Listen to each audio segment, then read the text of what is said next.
హాజరు కాలేకపోయినప్పటికీ కూడా అనపర్తి శాసనసభ్యులు నల్లమల్లి రామకృష్ణారెడ్డి గారికి చాలా నేను కృతజ్ఞతలు చెప్పాలి. ఎందుకంటే అక్కడ మంచి కార్యకర్త ఈరోజు జిల్లా అధ్యక్షులుగా ఆయన నియామకం జరుగుతూ ఉంది. మీరందరూ కూడా నియోజకవర్గంలో ఉన్నటువంటి 4 మండలాల నుంచి కూడా కార్యకర్తలందరూ కూడా తరలి వెళ్ళాలని చెప్పి ఆయన ఆదేశించడం, ఈ కార్యక్రమానికి ప్రత్యేకించి అక్కడి నుంచి వచ్చినటువంటి అనపర్తి అసెంబ్లీ నియోజకవర్గం అలాగే పార్లమెంట్ లో ఉన్నటువంటి మిగతా 6 అసెంబ్లీ నియోజకవర్గాలకి అందరికీ కూడా కార్యకర్తలందరికీ నమస్కరిస్తున్నాను. నమస్కారం.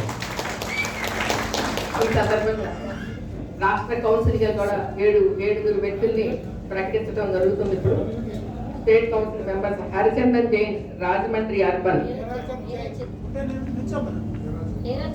హీరాచంద్ జైన్ అంటే ఒకసారి, అలాగే కొల్లి వెంకట నరసింహారావు గారు రాజమండ్రి రూరల్, నీలపాల వెంకన్న, నీరుకొండ సూర్యనారాయణ కొవ్వూరండి, అలాగే ఎంవిబిఎస్ఆర్ గుప్తా అనపర్తి, నీలం రామారావు గారు నిర్దవోలు, దేవినేని శ్రీనివాసరావు గారు గోపాలపురం. వీరందరినీ రాష్ట్ర కౌన్సిల్ మెంబర్స్ గా పంపించడం ఈ రోజున మేము అనౌన్స్ చేయడం జరిగింది.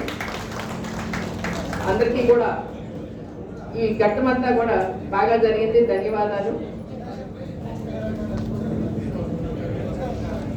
అలాగే 2 అసెంబ్లీలకు కూడా ఒక్కొక్క పేరు అడిగారు. అవి కూడా ఒక 3 పేర్లు పంపించడం జరిగింది. తంగెళ్ళ పద్మావతి గారు, అలాగే కూరుగల్పల్లి వెంకటేశ్వర్లు, నిడమర్తి సత్యకుమార్ గారు. వీరు 3 పేర్లు కూడా రాష్ట్రానికి పంపించడం జరిగింది.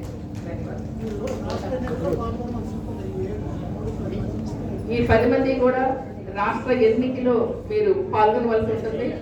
ఈ రోజున ఈ కార్యక్రమం అంతా కూడా సజావుగా జరగడానికి అందరూ కూడా సహకరించినందుకు మన రాజమండ్రికి సంబంధించిన భారతీయ జనతా పార్టీ కుటుంబ సభ్యులకి, అలాగే రాష్ట్రానికి సంబంధించినటువంటి సంఘటన మంత్రి మా ముఖ్యులు అందరికీ కూడా నేను ఒకసారి ప్రత్యేకంగా ధన్యవాదాలు తెలుపుతున్నాను. ఒక 5 నిమిషాల్లో నాగేంద్ర గారికి సంబంధించిన సన్మానం కానిస్తే మనకి ఊరేగింపు ఉంది, అది లేట్ అవ్వకుండా తొందరగా ముగించవలసిందిగా కోరుకుంటున్నాము. ఈ సభ ఇంతటితో ముగిసింది. ధన్యవాదాలు.